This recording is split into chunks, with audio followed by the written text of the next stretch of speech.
उसमें स्थिर होकर के प्राणायाम करेंगे। साथ में योग सूत्र का जो भी अध्ययन कर रहे हैं उसको भी एक एक करके समझेंगे।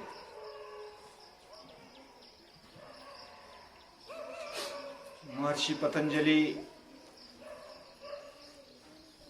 और उनका योग के बारे में उनकी दृष्टि, ये हम समझने की कोशिश कर रहे हैं। उनके लेवल पर तो हम जा नहीं सकते हैं, लेकिन जहाँ तक हमारी बुद्धि है, अल्प बुद्धि, वहाँ तक हम समझने की प्रामाणिक कोशिश करेंगे। ये जो समाधिपाद है, यह जो ऑलरेडी कुछ न कुछ आगे जा चुके हैं, अभ्यास कुछ न कुछ किया हुआ है, उनके लिए ये हाइलाइट्स है। यानी कि समाधिपाद में जो भी सूत्र है, लगभग 51 सूत्र है, उसमें योग दर्शन में सारांश में क्या क्या आता है, ये सब कुछ दिया हुआ है। उसको विस्तार से अगर समझना है और प्रैक्टिकल जीवन में लाना है तो आगे साधन पाद से आगे जाना पड़ेगा। यानी हम जैसे सामान्य आदमियों के लिए वह साधन पाद से लेकर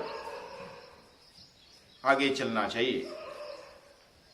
यानी कृतिपूर्ण योग हमारे लिए करना होगा। आगे भी कृति होती है, फिर भी स्टेप बाय स्टेप, जैसे कोई आगे बढ़ चुका है तो उसके लिए सिर्फ कहाँ पर क्या क्या होता है, जैसे दिल्ली जाना है तो नासिक से बीच में फिर धुला आएगा, फिर भोपाल आएगा, फिर आगरा आएगा, फिर दिल्ली आएगा। ऐसा बीच बीच में जो भी स्टेशन है वो जैसे हम समझ लेते हैं वैसा ही ये समझ लेना चाहिए। ये इंफॉर्मेशन है, लेकिन प्रैक्टिकल कैसे करना है वो आगे है। फिर भी हम समझने की कोशिश करेंगे। अभी 3 सूत्र का मैं पारायण करता हूं। पहले जो 2 हो गए वो भी करेंगे और फिर आज जो लेने वाले हैं वो भी करेंगे। मेरे पीछे बोलेंगे। द्रष्टानुश्रविक विषय वितृष्णस्य, द्रष्टानुश्रविक विषय वितृष्णस्य, वशीकार संज्ञा वैराग्यम,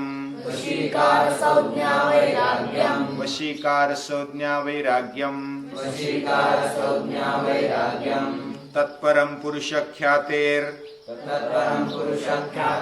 गुणवैतृष्ण्यम, तत्परम पुरुष ख्यातेर गुणवैतृष्ण्यम, वितर्क विचारानंदा, वितर्क विचारानंदा, स्मितारूपानुगमात्, स्मितारूपानुगमात्, संप्रज्ञातः, संप्रज्ञातः, वितर्क विचारानंदा स्मितारूपानुगमात् संप्रज्ञातः, वितर्क विचारानंदा स्मितारूपानुगमात् संप्रज्ञातः,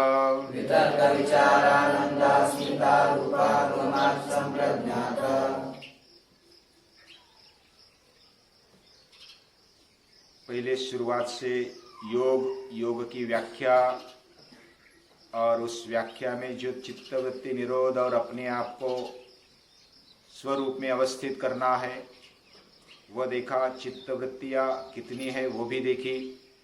5 प्रकार की है, प्रत्यक्ष, अनुमान, आगम, ये प्रमाण, फिर विपर्यय, फिर विकल्प, फिर निद्रा, फिर स्मृति। ये 5 वृत्तियां, ये क्लिष्ट है, अक्लिष्ट है, और उसका निरोध करने के लिए अभ्यास और वैराग्य की आवश्यकता है। अभ्यास क्या होता है ये भी हमने देखा, और वैराग्य क्या होता है ये भी हमने समझने की कोशिश की। अभ्यास के साथ साथ वैराग्य होना चाहिए। वैराग्य यानी कपड़े पहन ले, भस्म फांस दिया पूरे शरीर पर और चल गई हिमालय में, हो गए वैरागी, ये तो बाह्य दृश्य है।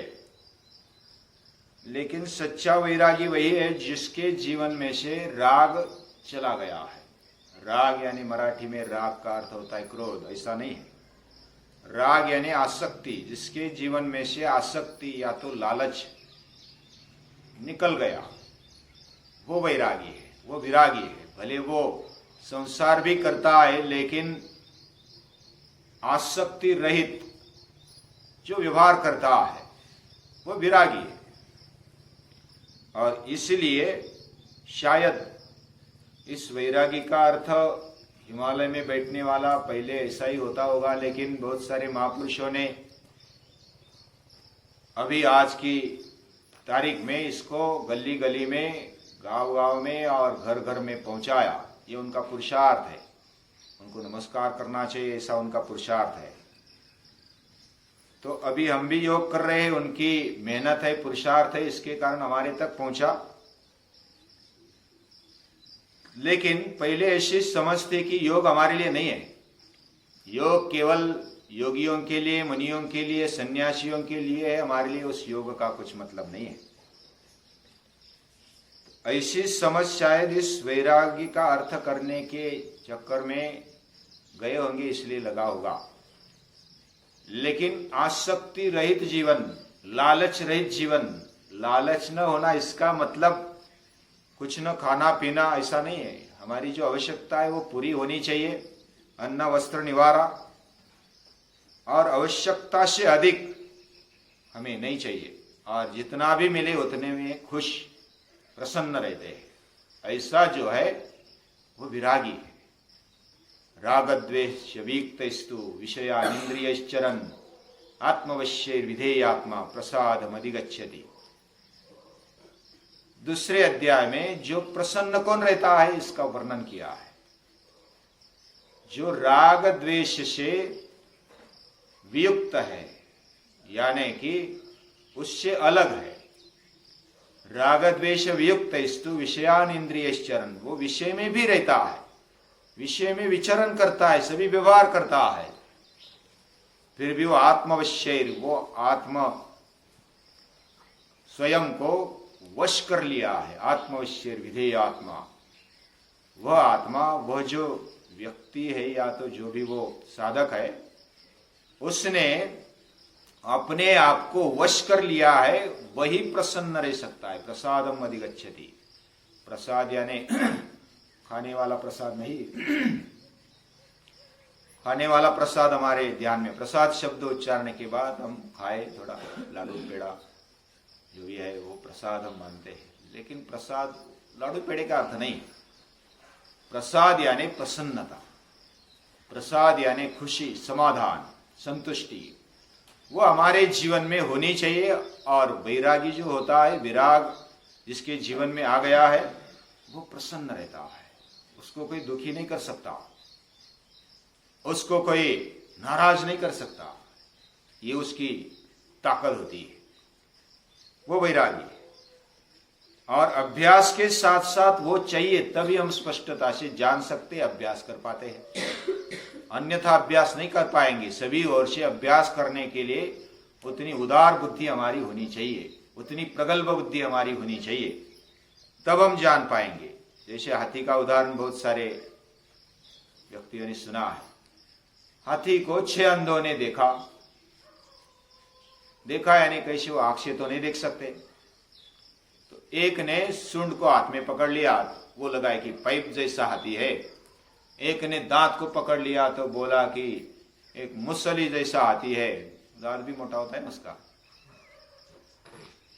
एक ने कान पकड़ लिया तो वो सूप जैसा आती है, एक ने पेट को धक्का लगाया, स्पर्श किया तो वो बोला कि हाथी एकदम फ्लैट है,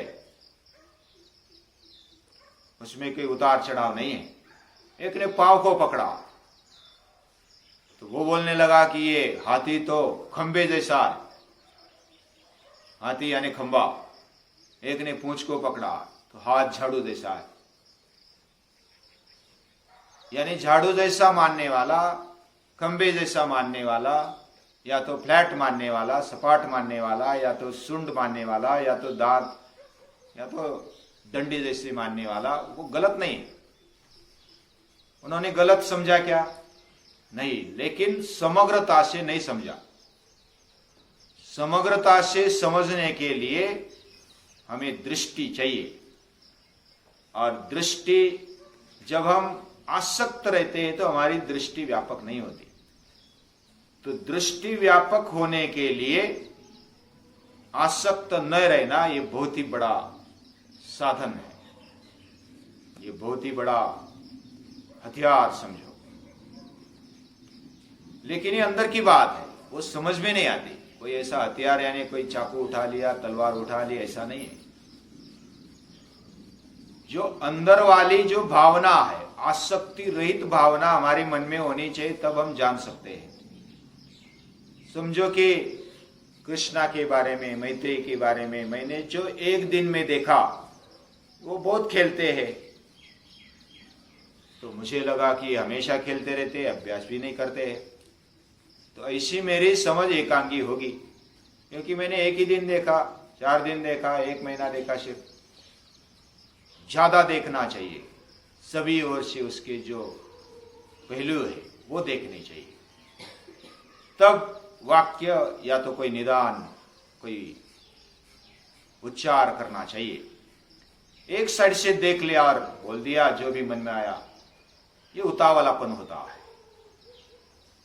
और उतावला सो बावरा, धीर सो गंभीर। जो उतावला होता है वो बावरा होता है, बावड़ट मराठी में। जो उतावला होता है वो धैर्यशील नहीं होता है, वो बकता है, वो बोल देता है कुछ ना कुछ किसी के बारे में, बस मुझे ये समझ में आया, मैंने बोल दिया। तो एक साइड में देखा, सभी ओर से देखेंगे तो पता चलेगा कि ये कैसा है। ये समग्रता की दृष्टि हमारे अंदर होनी चाहिए, और इसको अभ्यास बोलते हैं। तो वो विरागता से यानी वैराग्य से आता है। वैराग्य से यानी अनासक्तिपूर्ण हमारी दृष्टि हो जाए, तब हम अभ्यास अच्छा कर सकते हैं। ये दोनों का कॉम्बिनेशन हमारे जीवन में होना चाहिए, तब हम अच्छी तरह से अभ्यास कर पाएंगे। वैराग्य में 2 वैराग्य देखा, एक वशीकार नाम का वैराग्य, दूसरा है परवैराग्य, यानी पहला अपर वैराग्य, दूसरा पर वैराग्य। पर यानी श्रेष्ठ वैराग्य, पर यानी उस पार रहने वाला। तो पर वैराग्य ये भौतिकता से परे, वो पर वैराग्य। और जो भौतिकता में आता है, जो जड़ है, उसको अपर वैराग्य बोला गया। जो जड़ के आगे है वो पर वैराग्य है, बाकी अपर है। जैसे हमने कल देखा, भूमिरापो नलो वायु खम्मनो बुद्धिरेवच अहंकार, ये 8 प्रकार की अष्टधा प्रकृति है, वो अपरा प्रकृति बोलते हैं। उसके बारे में जो भी वितृष्णा होगी, जो देखा हुआ सुना हुआ, वो वशीकार नाम का वैराग्य है। वशीकार नाम का नाम युक्त क्यों रखा? वो हमने देखा कि हमारे इंद्रिय, मन और अपने आप को कंट्रोल में रखना, वश में करना, ये जब होता है तो वो वशीकार नाम का वैराग्य हो जाता है। बाह्य चीजों से, अंदरूनी भी जड़ चीजों से, जो देखी हुई सुनी हुई विषयों के बारे में जो भी हमारी आसक्ति रहती है, उससे रहित रहना, ये वशीकार नाम का वैराग्य है। उसके आगे देखा हमने पर वैराग्य क्या है। तो पर वैराग्य पुरुष ख्याति है, यानी कि आत्म साक्षात्कार है, आत्मज्ञान है, आत्मख्याति है। वो जब हो जाते हैं तो गुण वैतृष्ण्य अपने आप हो जाता है। गुणों के बारे में वितृष्णा होना, यानी कि तृष्णा रहित होना, ये अगर हो गया तो वो पर वैराग्य समझो। अभी ज्यादा डिटेल में अपने आप अभ्यास करना, बाद में फिर चर्चा करेंगे। लेकिन अभी यहां तक आ गए। अभी आगे बताया ये अभ्यास और वैराग्य जिसके जीवन में आता है, जिसका अंतःकरण शुद्ध हो जाता है, वो फिर समाधि तक जाने लगता है। और भी समाधि का वर्णन है, संप्रज्ञात समाधि। संप्रज्ञात का अर्थ है सम्यक ज्ञायते यत्र, सम्यक ज्ञायते यत्र सह संप्रज्ञातः। ध्येय विषय कहा अधिकम सम्यक ज्ञायते, सम्यक जानन्ति यत्र लोकाः तत्र संप्रज्ञातः। उधर वो संप्रज्ञात कहा जाता है उस समाधि को, जिधर अच्छी तरह से जाना जाता है, उस अवस्था को संप्रज्ञात अवस्था बोलते हैं। अभी किस किस तरह से जाना जाता है, 4 प्रकार बताए। वितर्क, विचार, आनंद और अस्मिता। वितर्क, विचार, आनंद, अस्मिता, अनुगमात। अनुगमात यानी उसके अनुगम से एक के बाद एक जो आने वाली ऐसी जो स्थिति है उसको बोला गया है ये संप्रज्ञात समाधि। समाधि का अर्थ भी हमने शुरुआत में देखा था। समाधि यानी आत्म रूप में हम अपने अहंकार को एक रूप कर देते हैं, तो वो समाधि। युज धातु देखा था ना हमने, युज यानी टू ज्वाइन, जुड़ना, अपने आप से जुड़ने का नाम समाधि, एक ही वाक्य में। तो वो समाधि संप्रज्ञात समाधि इधर कही गई। अलग अलग प्रकार की समाधियां है उसमें। संप्रज्ञात समाधि उसमें क्या है, जो आलतू फालतू संस्कार है वो निकल गए हैं, कुछ संस्कार निकल गए हैं और सुसंस्कार आने लगे हैं। उसके बारे में विचार करने लगा है। भौतिक चीजों के बारे में, ये देह क्यों है, ये पेड़ पौधे नदी नाले पर्वत क्या है, क्यों है, इसलिए निर्माण किए हैं, इसके बारे में तर्क और विशेष प्रकार से तर्क करना, ये वितर्क समाधि है। सृष्टि से लेकर के, भौतिक चीजों से लेकर के परमाणु तक जो भी हम विचार करेंगे स्थूल चीजों के बारे में, वह सब वितर्क समाधि में आता है। हमने पहले राउंड में एक बार देखा था कि जो तर्क में कुतर्क न हो, ये बात है। तर्क में कुतर्क भी होता है लेकिन कुतर्क न हो, तर्क योग्य दिशा में हो। तर्क करना भी एक साइंस है, उसको तर्कशास्त्र या तो लॉजिक बोला जाता है। और वो लॉजिक होना चाहिए, कौन सी दिशा में विचार करना ये भी हमें आना चाहिए। अगर दिशा ही गलत हो गई तर्क की, तो जो समझना है वो ना समझते, उल्टा ही समझेंगे। उसकी दिशा भी होनी चाहिए, उसका तरीका होता है, वो तरीका भी हमें सीखना चाहिए। जब तर्क करते हैं किसी के बारे में, या तो मीमांसा करते हैं, वो मीमांसा करना या तो चिकित्सा करना, ये करनी चाहिए। जैसे वैशेषिक दर्शन में कनाद मुनि ने चिकित्सा की, परमाणु की चिकित्सा की। हर एक परमाणु द्रव्य है 9, पृथ्वी आप तेज वायु आकाश, उसके बाद दिक् काल आत्मा और मन, ये 9 द्रव्य है।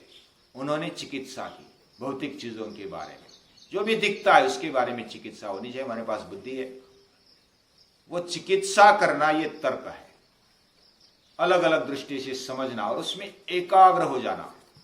वो खाना भी भूल जाते थे, खाना खा लिया तो फिर बोलते थे खाना नहीं खाया अभी तक, खाना नहीं खाया तो बोलते थे खाना खा लिया अभी क्यों लाया, पत्नी को बोलते थे। यानी पूरे एकरूप हो गए, उसमें एकाग्र हो गए, एकरूप हो गए, वो समाधि है। और जो तर्क में एकरूप होते हैं, वितर्क समाधि में जाते हैं, वो साइंटिस्ट है, ऐसा समझो। अभी आगे देखेंगे, उसमें डिटेल में जाएंगे जब कभी आएंगे, समय आएगा तब। लेकिन अभी अगली समाधि है विचार, विचारानुगत। पहले वितर्कानुगत, बाद में विचारानुगत। विचारानुगत में उसमें सूक्ष्मता है, उसके पीछे दृष्टि क्या है, विचार क्या है। जो भी स्थूल चीज दिखती है उसके पीछे और क्या है, ये देखने की दृष्टि, ये विचार दृष्टि है। और जो भी विचार करते हैं, विचारों में गड़ जाते हैं कि मेरे मन में, बुद्धि में जो भी विचार आते हैं वो मनन चिंतन होता है, उसमें योग्य अयोग्य की जांच होती है। और सही विचार क्या है, खुद को खड़ा करने वाला, पूरे समाज को खड़ा करने वाला, दुनिया को समझ लेने वाला कौन सा विचार है, ये जब विचार करते हैं और उसमें गड़ जाते हैं तो वो विचारानुगत समाधि है। वो महान होते, विचारवंत बन जाते हैं। विचारानुगत समाधि में जो भी जाते हैं, जैसे पूजनीय दादाजी ने मार्क्स को ऋषि कहा।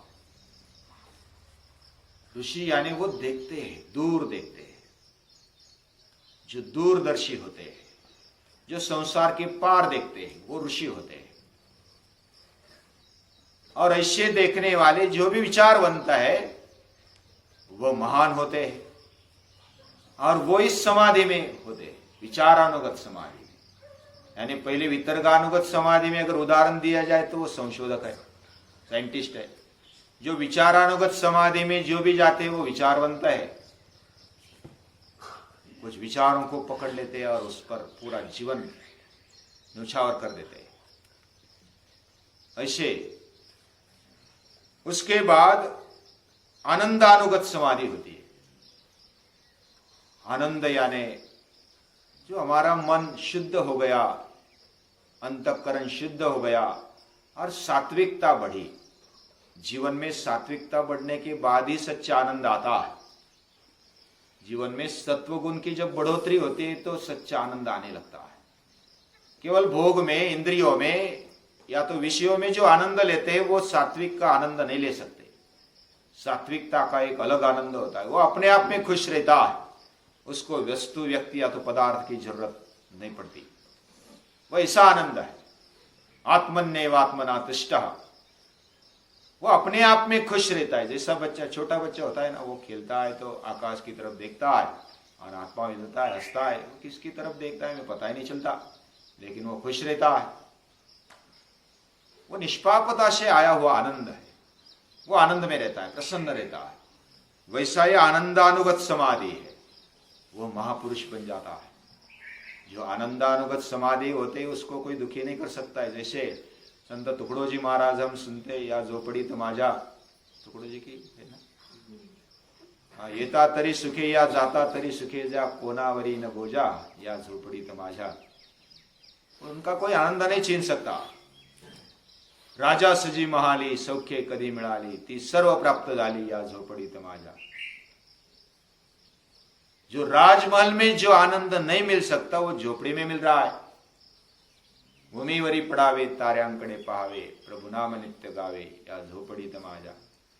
झोपड़ी भी कैसी है, तारे दिखते हैं उसमें से, छप्पर भी नहीं होगा, इसलिए तो तारे दिखते हैं ना। तो तारे दिखते हैं, भूमीवरी पडावे, ताऱ्यांकडे पाहावे, प्रभु नाम नित्य गावे, या वो खुश है, सुखी है। उनका आनंद कोई छीन नहीं सकता। वो आनंदानुगत समाधि में। और उससे भी आगे अस्मितानुगत समाधि है। अस्मि में, अस्मि यानी मैं हूं। अस्मि में अहंकार है। अहंकार डेंजर है ऐसा हमें लगता है, लेकिन जब शुद्ध अहंकार आ जाता है तो वो खुद की पहचान होती है। शुद्ध अहंकार ये खुद की पहचान है। मैं कौन हूं ये मुझे समझ में आ गया तो मेरे जैसा खुश, मेरे जैसा निर्भय, मेरे जैसा दिल खुलास कोई नहीं होगा। जब खुद की पहचान हो जाए, तो खुद की पहचान होना ये बहुत बड़ी बात है। इसलिए नो दाई सेल्फ, खुद को पहचानो। अर्जुन का भी उदाहरण हमने देखा था, नष्टो मोह स्मृतिर्लब्धा। मुझे याद आ गया मैं कौन, ये सच्ची स्मृति है। केवल मैं हूं, मैं डॉक्टर हूं, मैं धनवान हूं, मैं शक्तिशाली हूं, ये जब मैं के साथ जुड़ जाता है तो वो अहंकार विकार के साथ हो जाता है। जब अहंकार शुद्ध हो जाए, मैं हूं, मैं चैतन्य रूप हूं, चिदानंद रूप शिवोहम शिवोहम, ये जो आत्मानुगत अस्मितानुगत समाधि, मैं हूं ये भावना है, और फिर भी वो शुद्ध भावना है, उधर अस्मितानुगत समाधि आ जाती है, वो मुनि होते हैं, वह आत्मज्ञानी हो जाते हैं। लेकिन उनका अहंकार वो शुद्ध रूप में रहता है, उनको ऐसा अहंकारी नहीं मानना चाहिए हम जो अहंकार का अर्थ समझ लेते हैं। लेकिन उनमें संस्कार होते हैं, यानी शुद्ध संस्कार होते हैं। कुछ संस्कार निकल गए, सुसंस्कार भी जो भी हमें तकलीफ देते हैं वो निकल गए। शुद्ध रूप में स्वभावगत जो आत्मा के संस्कार है, स्व के संस्कार है, वही रहते हैं उनमें, और वो संस्कार के साथ जो समाधि वो संप्रज्ञात समाधि मानी जाती है। अब इसमें भी कुछ प्रश्न है तो वो पूछो, अगर समझ लिया तो अच्छी बात है, समझ में नहीं आया तो पूछना चाहिए, और वो पूछेंगे, मुझे जितना आता है वो मैं समझाने की कोशिश करूंगा, जो नहीं आता है वो और भी जो तज्ञ है या तो जानते हैं उनके पास जाएंगे। अभी इधर रुकते हैं, बाद में कल देखेंगे।